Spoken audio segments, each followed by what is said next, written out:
So we've just got a few seconds now while people start just joining the Zoom seminar. So we're up to 18, 19. Tim, have you got a cup of tea? I've got some water.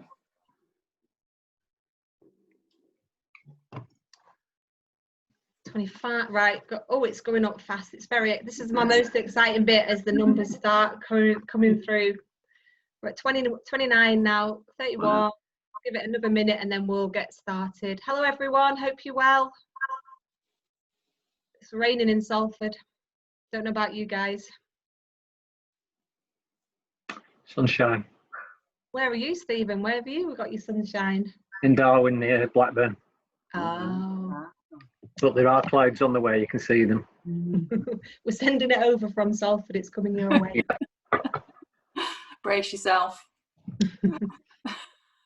Okay, I think we're going to make a start. So welcome everyone to our sixth conversation with. My name is Emma Smith. I'm a project manager for Empowered Conversations, and I'd just like to introduce you to Rachel Yates Hoyles and Amanda Barrell, who lead on the Empowered Carers project. We've got Joe Kelly and Tim Welch, who are family carers who work alongside us with Empowered Carers and also have been on the Empowered Conversations course, and Stephen Woods, who is a commissioner with the Clinical Commissioning Group in Salford. Got everyone's introductions right? Brilliant. So I'm going to give you a little overview of what's going to happen today. So we're going to, I'm going to give a little bit of blurb about Empowered Conversations and how we got to be doing the seminars today. Then I'll hand over to Rachel and Amanda, who will deliver their presentation. We'll come back for a bit of a discussion between all of us, and then we'll have a little question and answer at the end. So if you look at the bottom of your screen, there's a little Q&A function there. So at any point, if you want to click that and write a question, then we will pick those up at the end and we'll have a chat about those. Should just say, one of our colleagues and friends, it's her birthday today, so happy birthday to Joy Watson from us all. Hope you're having a lovely day. So I'll give you a little bit of an overview about Empowered. So Empowered Conversations deliver one-to-one support for family carers in Salford through Empowered Carers, which is what you're going to hear about today. For the last few years, we've also been delivering Empowered Conversations, which is a communication course for family carers and also for professionals. And we've been out across Greater Manchester. We even made it over to Wales when we were allowed and worked over there as well. So that's sort of the work that we've been doing since COVID came along. We rejigged sort of what we were offering so that we could provide more support in Salford. So we've had a range of groups and activities happening for family carers and also people with dementia in Salford. So I think that's all I wanted to say. I'm going to hand over to Rachel and Amanda now for their presentation. And I'll just remind you, if you do have any questions along the way, either write them down or just get them typed in. So it's just on the bottom of your screen, there's a little Q&A. You just click that and you can type in your question. Okay, thank you very much, Rachel and Amanda. Thanks, Emma. Thanks, Emma. So as Emma says, I'm Rachel Yates Hoyles from Project Manager for Empowered Carers. Amanda and I run the sessions, and I've done a little presentation around what we do. So we're going to be talking for the next 30 minutes around the project, and then we've got a little video which we're going to show at the end, which are actual Zooms that we've done just to hopefully bring it to life for you. So hopefully if the technology works, I can share my screen. Okay. There we go. Fantastic. So what is Empowered Carers? Well, it's a project that's been funded for 2 years through the Health Impact Fund from Salford CVS and the Clinical Commissioning Group. The idea originally came from what was called the New York Carers Intervention. So that sort of project was about 8-9 years ago in New York, and obviously we've sort of like used it to try and pilot it here in Salford. So that's what it is. It's a talking therapy that's used through Zoom. Now, I know Zoom is probably familiar to you more now than what it was 18 months ago when we first started, but we described it a bit like Skype. So we deliver the sessions online via Zoom. We have a few research partners, so we've got the University of Salford, and we have a couple of researchers who we've been working with who are part of the research and evaluation. So all the sessions are recorded as part of the research, and Amanda's going to talk a little bit about them later on. But yeah, we've had 2 researchers working with us on that. Our other partners, we're pleased to say, is Salford Days UK. So we work very closely with those staff there at the dementia support team, where we get a lot of the referrals coming in. We do get other referrals from other places, CMHT, Greater Manchester Mental Health, and obviously it's an open referral as well. So we know we've had people who have come to us who have seen a poster up in Morrison's, or we've been and had a stand somewhere and they've just come and chatted and just felt like they wanted the support. So it's an open referral that anybody who is a carer living with a loved one who's got dementia can access the support. The main aim of it as well is that we connect with family and friends. So you may be the main carer, but you may also have a sibling or a daughter or another member or a friend who maybe want to come and be part. Zoom's great for that because you can add many people to the call. So we've got about 6 or 7 people who regularly come on as a couple or a small family. So that's really an outline of what we are. The main aims of it is to 3 things really. So as you can see there, it's to reduce the carer's stress. And by doing that, we provide education and advice. And throughout the sessions, you know, we hear people say things like, he keeps repeating himself, I don't know what to do, he keeps saying that he wants to go home. And we can talk around why that may be happening.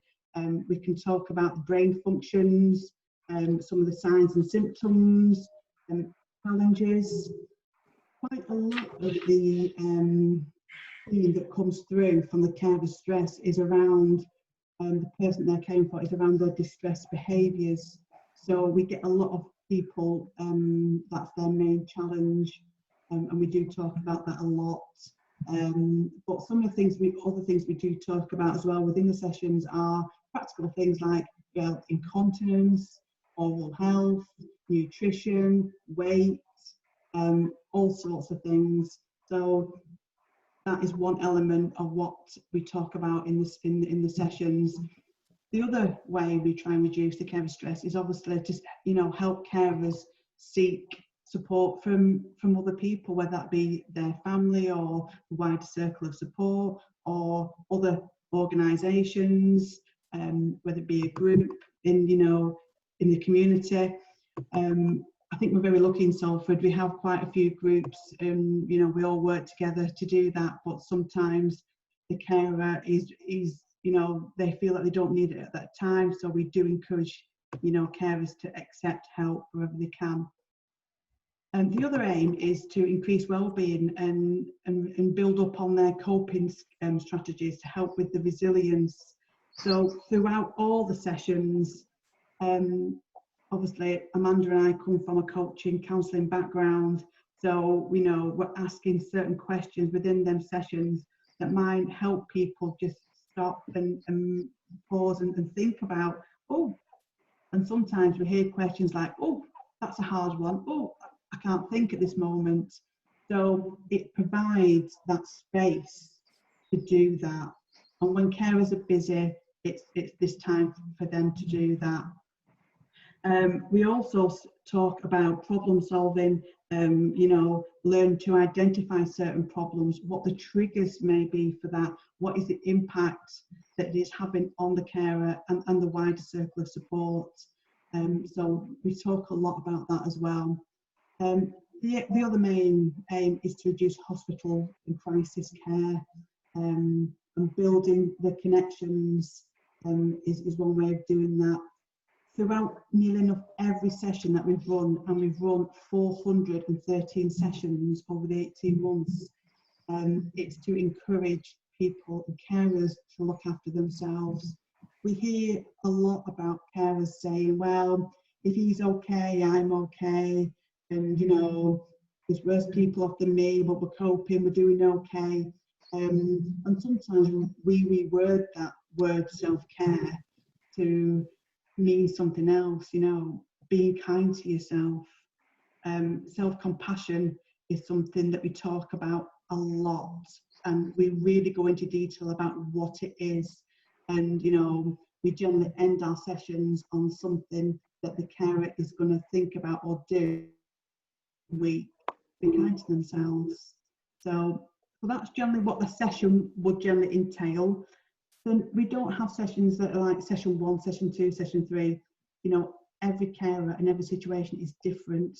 So these are just an overall of what some of the things that we do talk about within our sessions. So as I said, it's a 2-year project. We've been going 18 months so far. And over that time, we've obviously 62 referrals to the service, and we've been working with over 50 families. We've recruited a volunteer carer, so it's been a carer who's been part of our Empowered Conversations. They've been on a training course, they're accessing the one-to-one support, and now they're supporting other carers in exactly the same position as them, and is also helping with marketing, doing little sound bites and little videos and things. So we're really proud of that, something that we never even anticipated that we would do at the start of our journey. It's obviously research based, so during this time I think we've had about 2 to 3 research papers and articles, and a recent one we've had published in March this year was to the Journal of Dementia Care. So we're really proud of those, and we're really passionate around gaining this evidence and research to, you know, share the best practice so that other people and other organisations can see what we're doing and share that, so it helps the person with dementia on their care.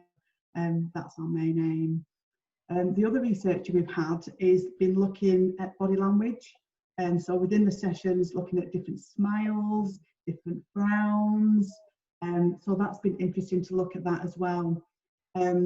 Before the lockdown, before the coronavirus, one of our challenges has been around sometimes the IT and people not always having access to either Wi-Fi or a computer or a tablet. So we have set up a couple of like little hubs, one in Eccles, one in Swinton, and we were just starting to begin to more what we've seen as well over the last 3 months is that people who technology was a challenge, they seem to have overcome that barrier. So we'll have to see what happens when we go back. But yeah, so that we've got the hubs there as well. We've also buddied people up, so we've buddied carers up, which has been great. And over the last 3-4 months, obviously we've been running weekly carers groups, which have been absolutely amazing, and I think Amanda's going to talk a little bit about that too. We've also got a little YouTube channel which we've used some of the Zooms and the sound bites, so we've got a lot of promotional videos as well. There's huge benefits, as you can see from this list here, and I'm not going to go through all these, but the main benefits of what carers have fed back to us is that it's accessible, it's in their own home, they don't need to travel, it's more relaxed, and especially if their loved one is living with them and it's someone's to maybe look after them or travel. So that's been really one benefit of the online sessions. I think the second one I'd probably pick from this list is to offload and reflect. Some people say they can't talk to family members, and so we're an independent you know, where people can just come and talk and offload, and they can reflect on what has been going on for them. You know, I spoke to a carer last night and I said, you know, how are you? And she just said, well, you know, ups and downs. So we focused on the ups and then we looked at the downs. But yeah, time to reflect and offload. We've been working, especially over this last few months, and before that, around feelings. So we do explore how people feel and how they can identify with that feeling and what the impact may be. And we've definitely seen lots of fear, guilt, shame and anger. And even more so recently, we know there's been a lot of discussions around death and around bereavement and grief. So they've been, you know, some of the topics we've been speaking about. I'm going to pick the last one, have fun, because what we've found in some of our sessions, carers, you know, we just like to have a little escape sometimes, and having a little bit of fun has been introduced into a lot of these sessions, and we've had some great fun, from dressing up, the dogs being on the Zooms, to all sorts of things happening. So as you can see, there are lots and lots of benefits, way out far challenges, way out the challenges. We've had over 62 referrals, and of the people who didn't take the service up, these are some of the things as the reasons why they didn't. And research not liking to be filmed was one of the reasons, but the other reasons are that they found that they were too busy, you know, they were fine, they were coping, and for a couple of people, they don't want to talk about dementia at all. So yeah, there's been challenges, but there's been challenges that we can overcome. There's nothing that has really stood in our way, and it's been an absolute pleasure to work on this project. And I think I'm going to hand over to Amanda at this point to talk about some of the techniques, some of the models of what we use within the sessions, a little bit about the research, and also about how we've coped with the coronavirus and what we've done in our reaction to that, and then show a little video. So over to you, Amanda. Thank you, Rachel. So as Rachel says, both Rachel and I are from a counselling and coaching background. So there's lots of various techniques that we do use, various tools. But this slide mentions mentalization, which is one of the main models that, well, probably the main model that we actually use. And this is about, you know, you've heard Rachel mention pausing and reflecting. So this is about being able to get into that space, being able to pause and reflect and kind of look at what's really going on for you as a carer, and also what's going on for the person living with dementia. So you could say we start thinking about thinking in a way. This slide shows on the darker side where a carer would be in a non-mentalization state, and on the lighter side where they would be in mentalization. So just to give you a couple of examples, for example, we often find that a carer will come to us originally kind of saying, I'm fine, absolutely fine. You know, nothing's changed, nothing's going on, I'm absolutely fine. Quite defensive over the state of where they are in time. So, of course, we might use some tools like curious questioning and kind of sort of, well, tell me a little bit more about what fine is like for you, and we'll explore that a little bit more. And that's when we'll find that some of the feelings and the thoughts of grief, guilt, regret will start kind of, you know, slowly coming out. Another good example, using kind of the last one on the slide as well, is where quite often carers might either think that the person with dementia doesn't think or feel at all, or they might actually think that they know for definite what that person is thinking and feeling.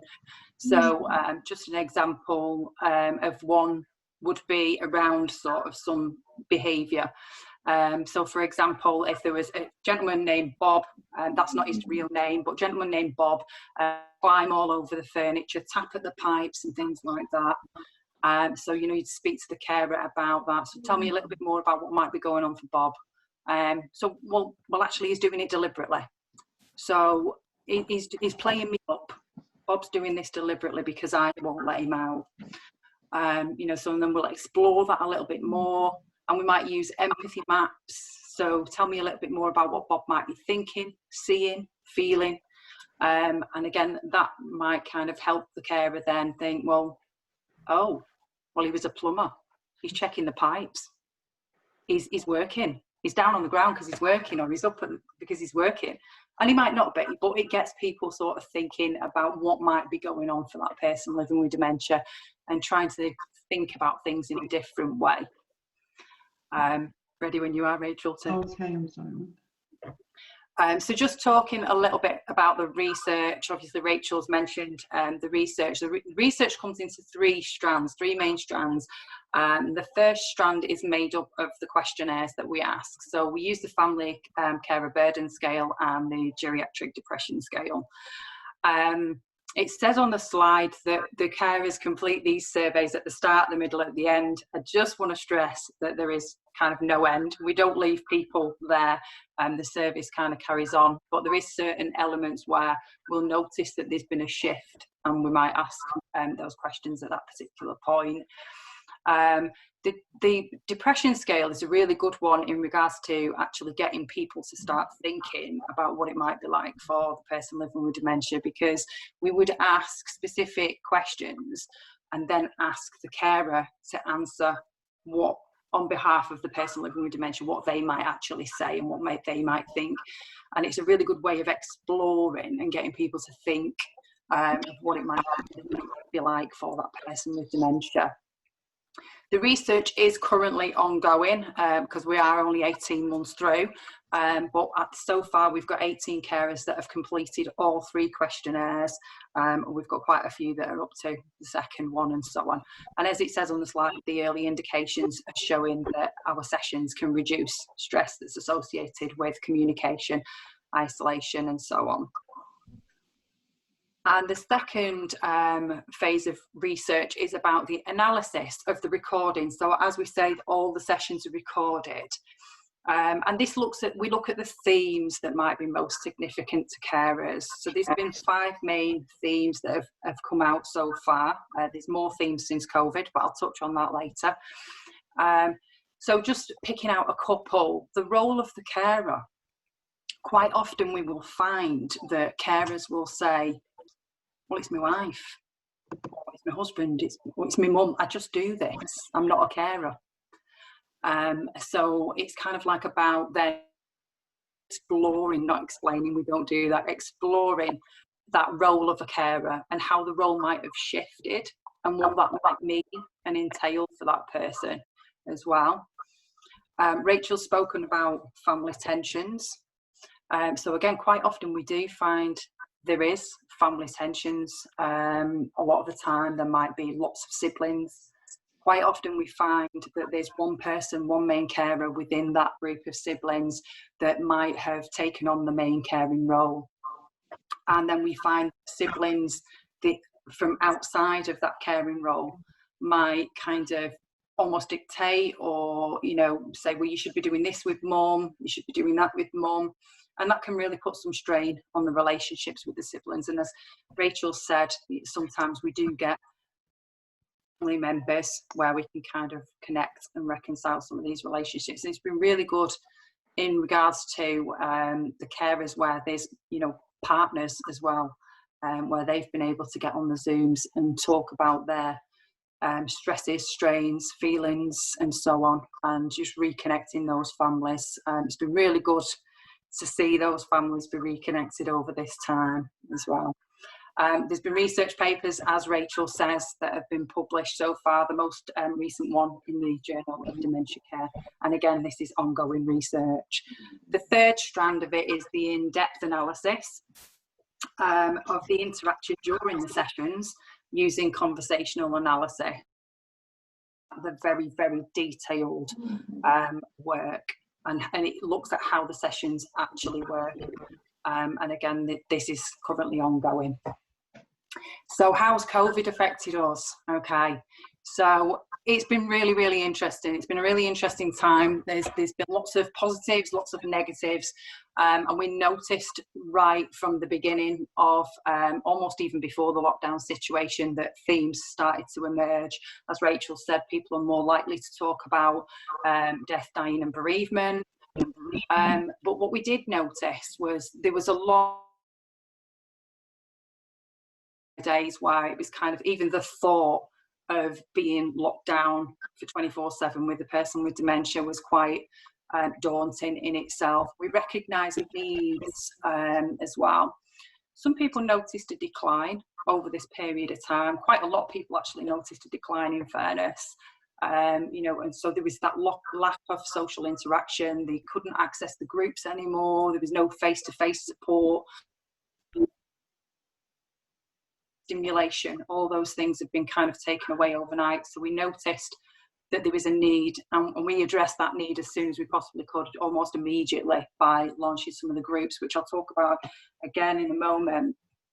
Quite often a theme was that the carers felt like they needed to be an entertainer, that they needed to keep the person living with dementia really occupied, and that was a massive, massive pressure for them.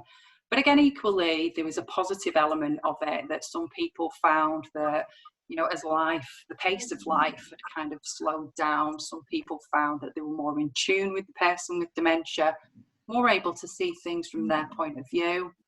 You know, and it was quite a positive experience for some people. And again, touching on the technology, people have learned how to use technology. They've learned new ways of working, and it Empowered Carers has helped them in other aspects of their life as well.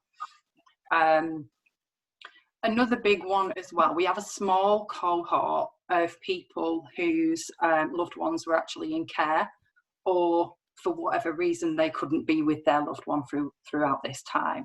And that was really difficult, and a need that needed to be addressed as well. So one of the questions were, you know, will I ever see him again? When will I see him? But again, like I say, will I ever see them again? And will they remember me? How much will they have declined? And what will, you know, this situation have done? That's where the groups came into it.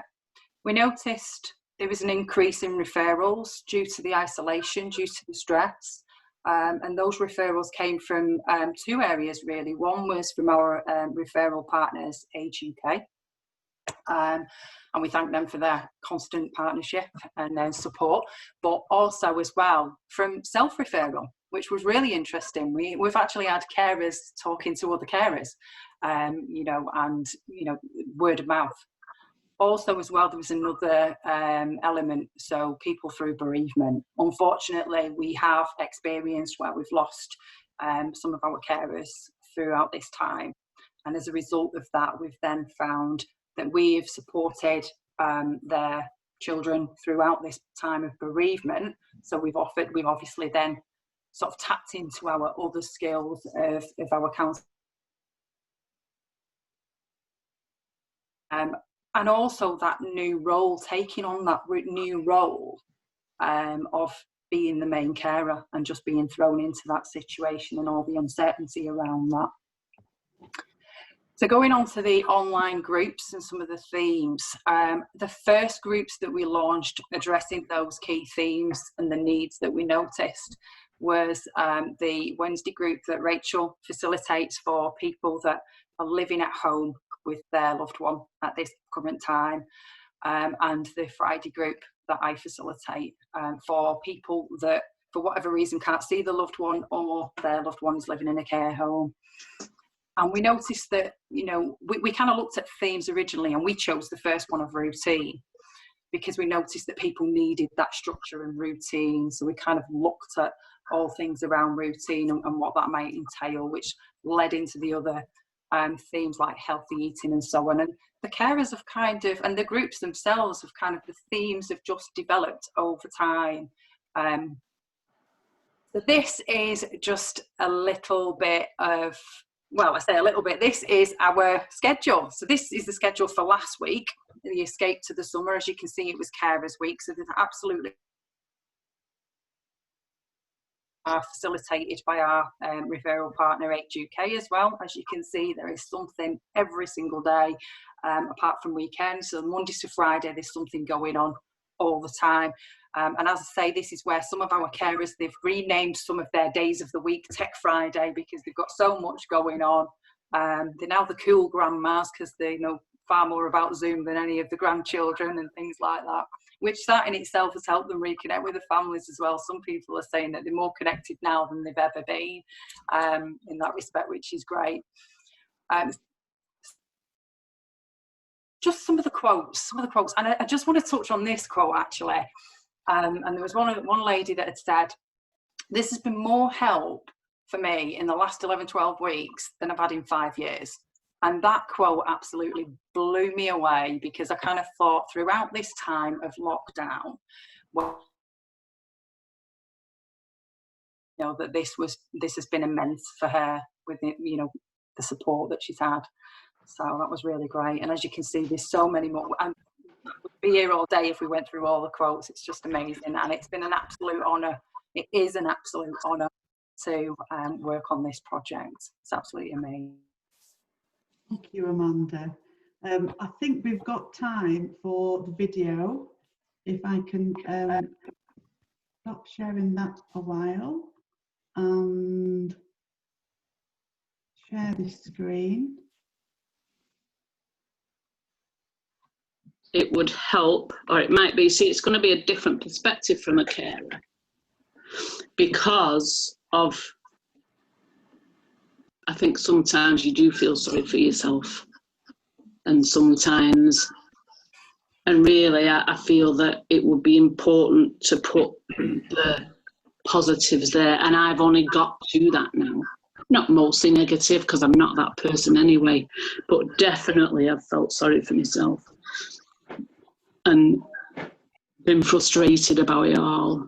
Now I'm definitely coming to a point where it's more acceptance and it's more seeing, but that's probably because of all this, the things, you know, speaking to other people. I think that's probably it, is the huge, you feel like you don't have the option to be speaking to people, which isn't really helpful either. Whereas this has been far more helpful than anything up to now, in my opinion. Far more. And what is it about this that's been far more helpful than? Speaking to somebody who has got knowledge, but who can ask pertinent questions, and who, instead of telling you what to do, not that I'm averse to being told what to do, you know, if someone can give me direction, I'm all up there. But that's more, it is direction, as opposed to, you need to do this or you need to do that. It can't be that, because everyone's different, aren't they, Amanda? It can't be, well, if she does this, you got to do that. It's still, every day is a battle. I'm still, you know, oh, it's a lovely day, Mum. I'm tired. Yeah. And that's just what it is. I'm doing whatever, but it's there. I'm trying to sort it out in my mind. Okay, I'm going, you're lovely. I am lovely, but I'm tired. Okay. I suppose it's good that she accepts. How have you found the service overall so far? Well, I think it's been amazing, really, because I didn't think it was going to go on this long. So I just feel really fortunate that I have access to this.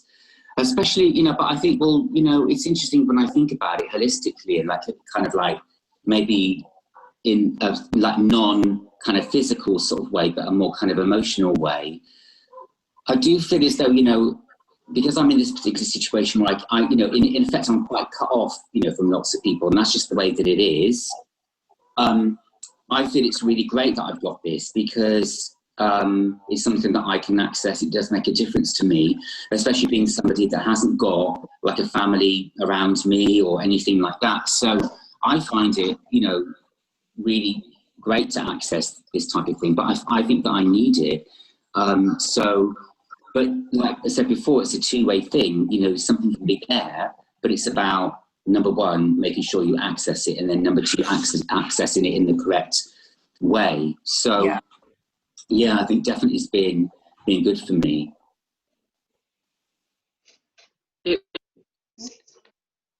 Thank you for that, Rachel and Amanda. And check out Tim, the film star in the corner. But you like to put different shirts on today. Yeah.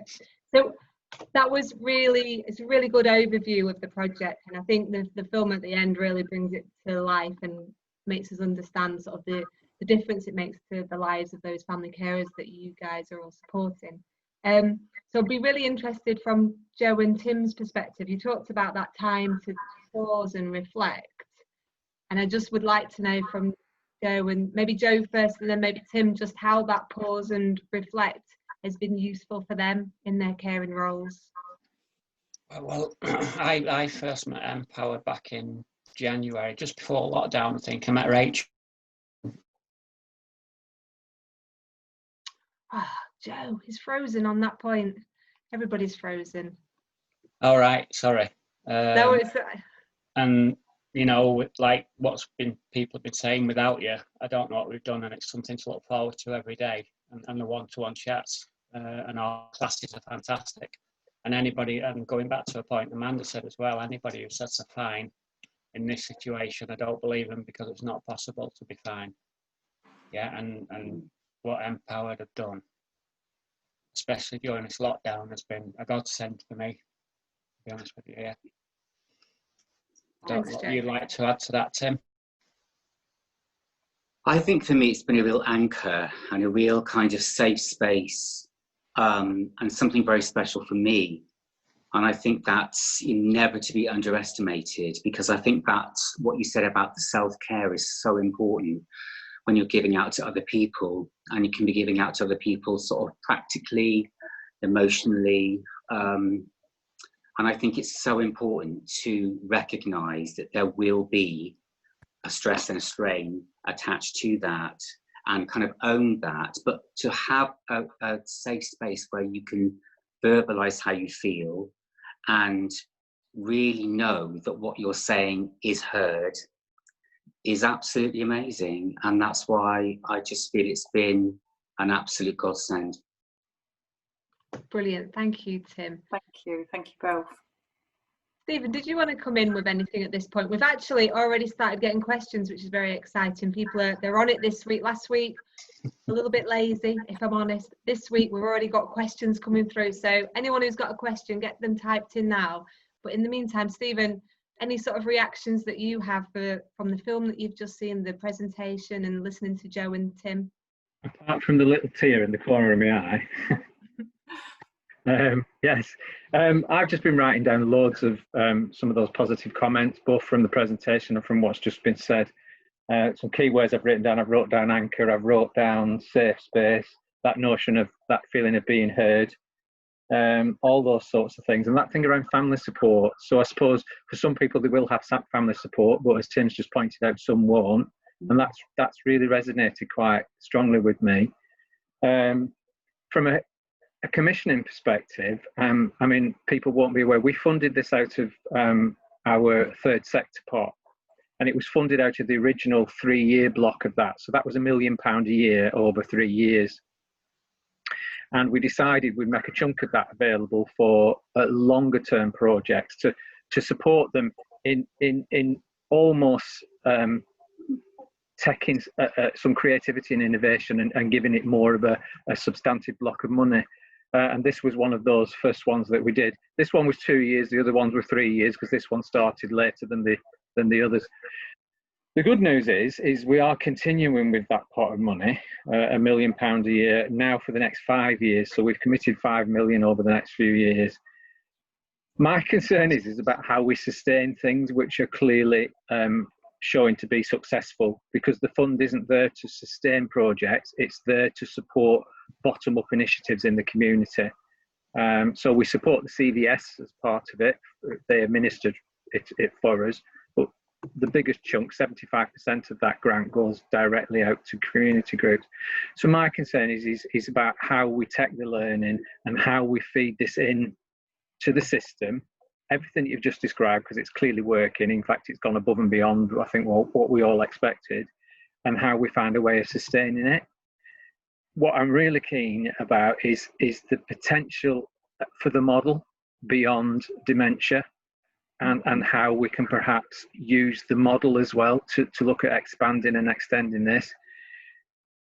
We're quite fortunate in Salford as a CCG. We're relatively financially stable, so we will be able to maintain that £5 million commitment. We also have another fund. We have an innovation fund as well, which is £2 million a year.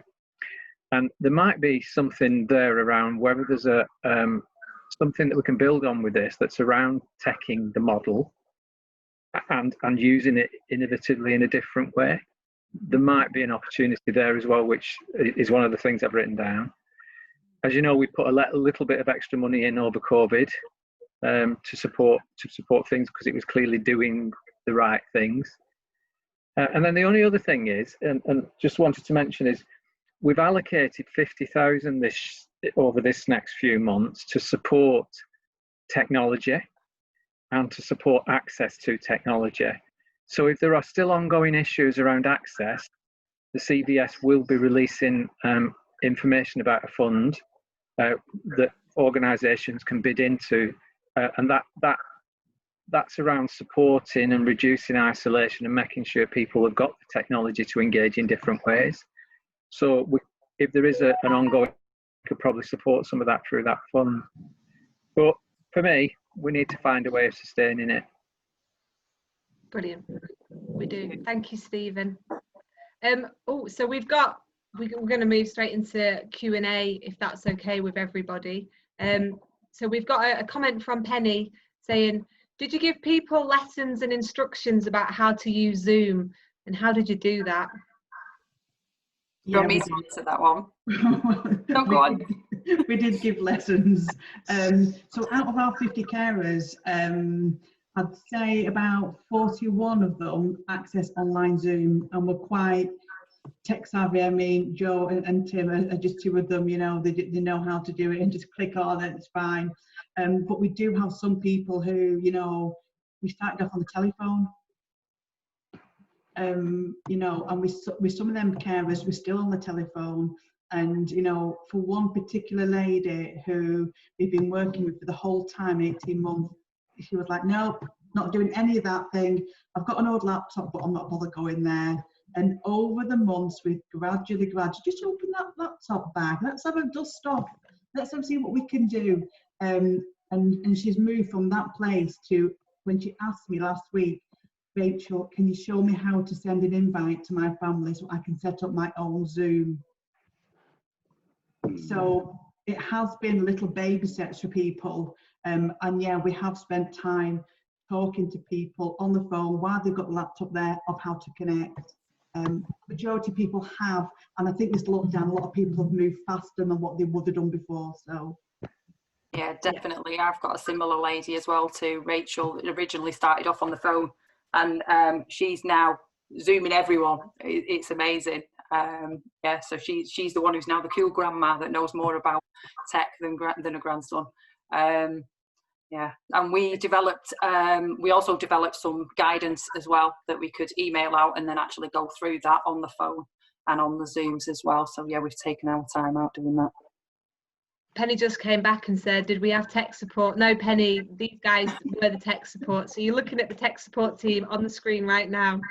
And actually in some of the groups, because some of the carers on there are now the technical experts, they're often providing the tech support for other carers, which is really lovely. Janet's asked, will the online sessions continue after lockdown? Oh, wow. I don't know if Janet's referring to the one-to-ones or the groups. The one-to-ones definitely will continue. And I think that's, as like you said, Tim, you know, they were surprised, like, you know, what, this is not the end. The unique part of this model is that we stay with the person throughout the journey. We walk beside them side by side.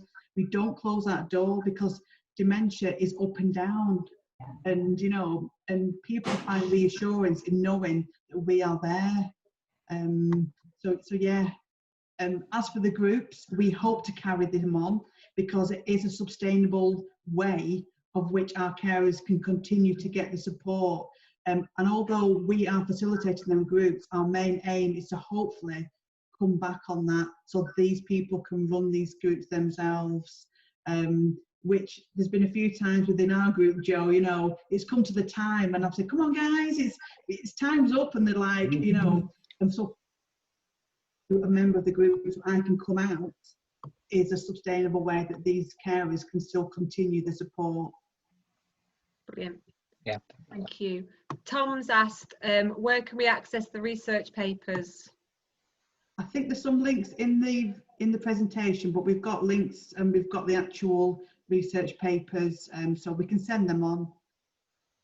Yeah, what I'll do, Tom, is you'll get an email tomorrow telling you, selling the next seminars to you. So what I'll do is I'll drop the links in there for the research papers. So hopefully you'll be able to access them. And at some point, oh, we said great, thanks. That's all right, Tom. At some point, hopefully we'll have links to those on the website as well. So it just depends when they're published and what permissions we have around using papers. Okay, so Martin has asked, this might be for Tim and for Joe. In relation to the project itself, what have been the positive and negatives of lockdown? So I'm going to broaden that up a little bit. I know, Joe, you started talking about sort of these online groups and how they've been a positive for you. Yeah. Do you expand a little bit on that? Yeah, because obviously we used to go to a lot of things before lockdown, and Leslie was not keen to go to places, but I mean, before I finished work, she used to go to places and walk out after 5 or 10 minutes, but I finished work last August and I've been going to groups with her and I make her stay. And we got right into that, and we were doing 4 days a week going out to these things, which was great, meeting lots of people. But then lockdown came, and that's when, just as a like was introduced to York, to Empowered, and that's been able for us to carry on doing things online, and it's been absolutely fantastic to keep things going, because I don't know if I'd have coped without having things like this. Leslie's hard work, and as you know, she's always trying to get out of the house and that, and she won't sit in front of the screen for more than 10 minutes anyway, but I have to lock her in anyway now, and I'm with her 24/7. Since lockdown, up to lockdown, I'd leave her, but she'd be out wandering the streets and doing things she shouldn't be doing. But this keeps me sane as well, to go to all these different, and there's something on every day, isn't there, as you've said, which sometimes I can't make them all, but try and go to as many as I can, and I recommend anybody to do that who really, because it's really helpful, and you meet different people who are in the same situation as yourself, to be honest. Thank you. And I think one of the words that have been used to describe some of these sessions is it's an escape. So even if it's like for 1 hour of your day, it's an escape where, certainly for you, Joe, I know you come to the drawing session, and you know, just that escape around day-to-day life is just put on hold while you're there busy drawing a caterpillar or a ladybird or whatever else you were drawing yesterday, and that's it's not to be like, you know, not to be belittled, because that's a really important thing for carers. Tim, did you have anything to say around that? I think, you know, in my particular situation, my mother lives in Bristol, I live in Salford, so I haven't seen my mother for 4 months, and that's the longest period of time that I've never seen her. So it's a very surreal experience, number one. And I think what happens is then I find my mind working overtime, and I find I give myself quite a hard time because of that, even though I know the logical side of myself says, well, there's a reason for this. But I think it's the other matter about how you feel inside and your emotions that you just feel.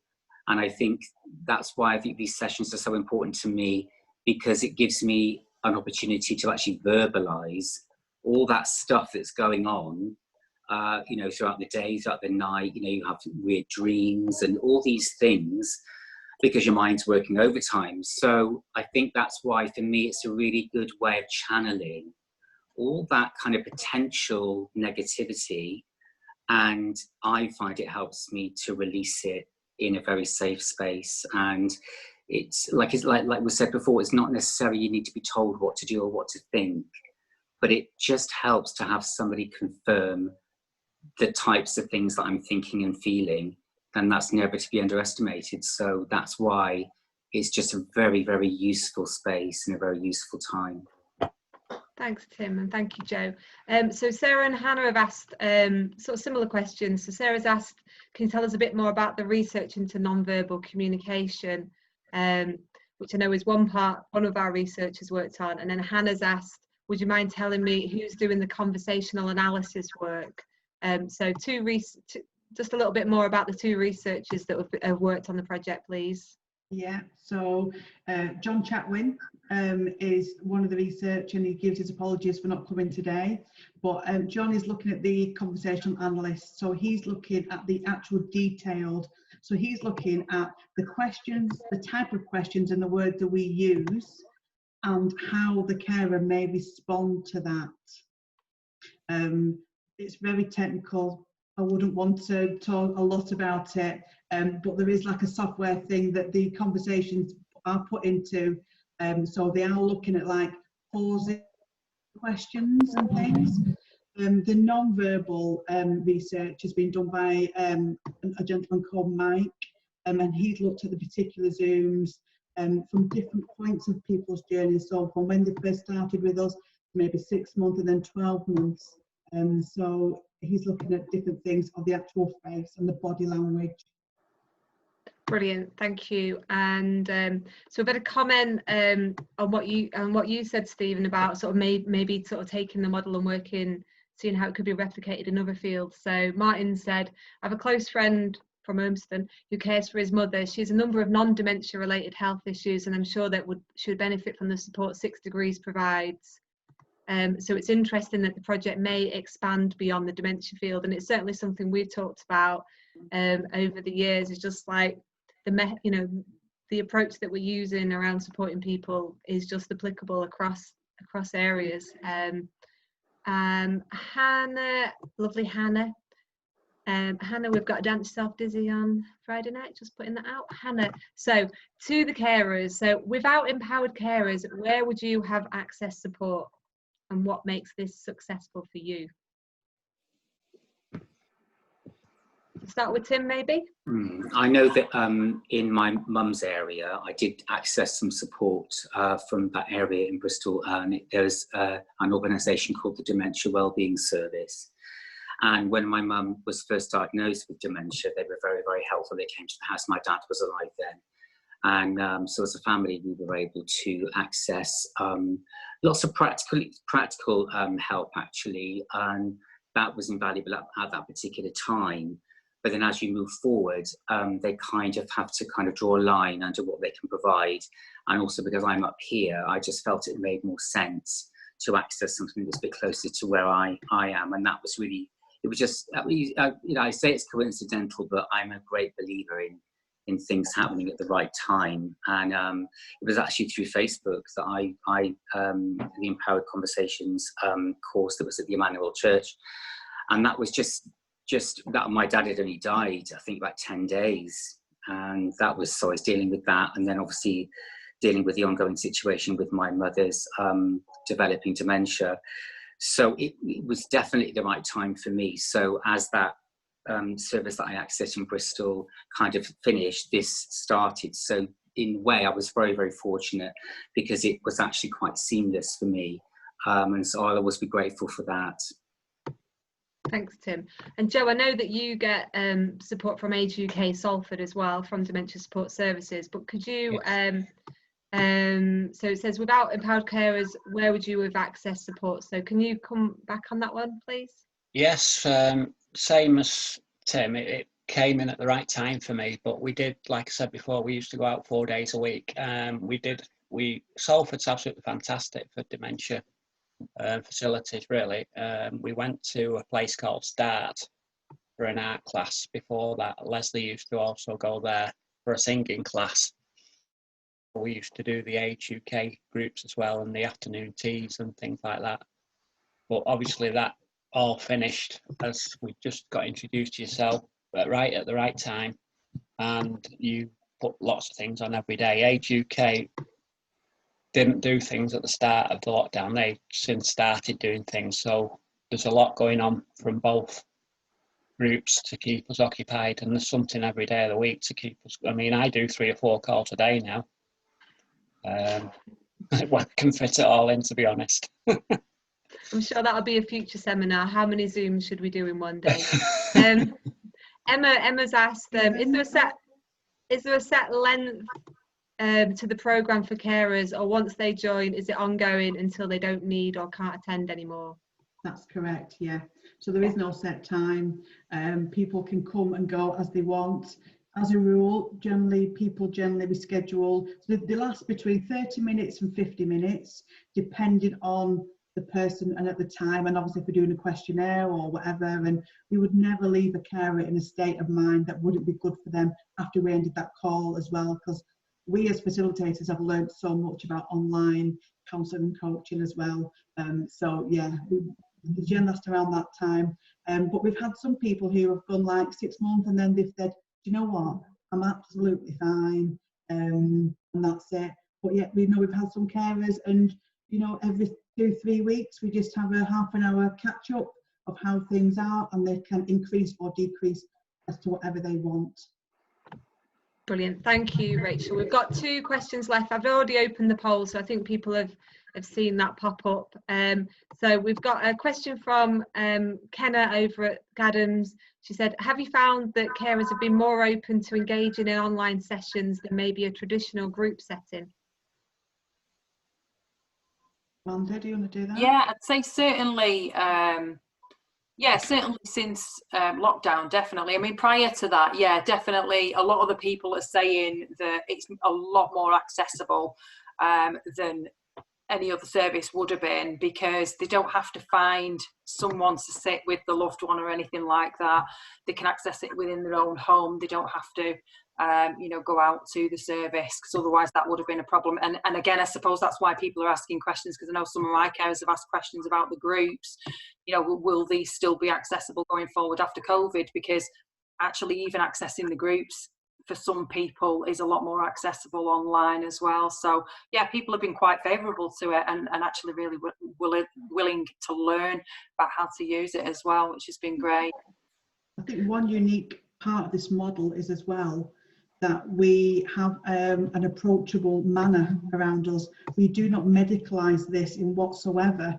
So even though there is science and everything around it, and obviously Amanda and I are in our own homes at the moment, but I think having that approachable manner has helped people to open up a little bit more than what they maybe would have done if you read it office or clinic somewhere. We are just normal people that we're using our skills to help other people, but definitely this approach, informal sort of approach, does work.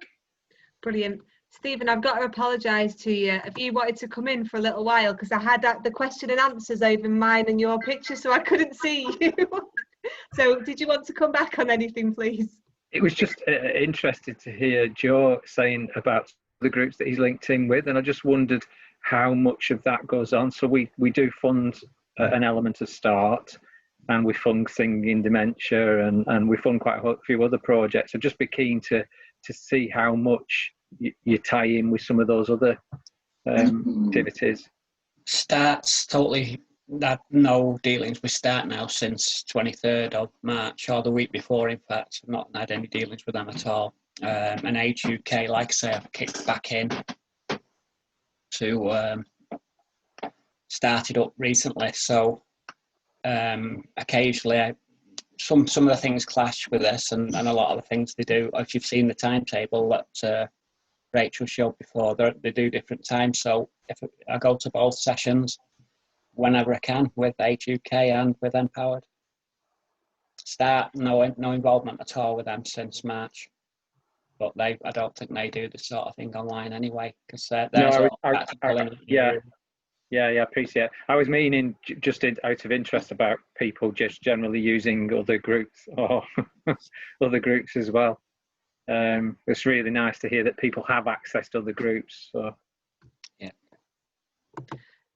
Definitely, and you know, we've really tried to work in conjunction with Age UK. Hi Leslie, bye Leslie.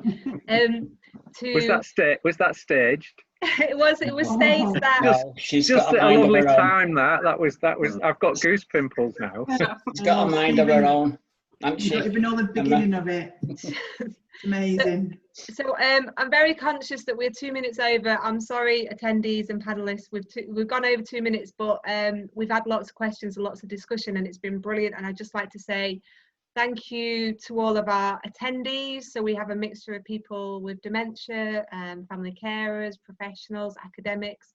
So thank you all for coming along today. Thank you panelists. Thank you especially to Joe and Tim and Stephen for coming today. It's really made the session, it's enhanced the session. So thank you so much. Obviously thanks to Rachel and Amanda as well, sorry. Thank you. So next week we have Damien Murphy, who's from Innovations in Dementia, and he's going to share some of his work around supporting couples called the Getting Along programme. And you'll be glad to know when you get your email tomorrow, there'll be some more links and information about the following seminars. So we're going up until the end of July now with seminars, just because we've become addicted to them. It's terrible. It's a terrible drug that we just love doing this every Wednesday. So we're going all the way up till the end of July. If anybody, we're going to start again in September. And yes, so there you go. So thank you, everybody. It's 3 minutes past 3. I'm so sorry we've gone over a tiny bit. I'm going to bring it to an end and say thank you to everybody for today's session. It's been lovely. Bye. Thank you. Thanks, everyone. Bye. Bye-bye. Bye.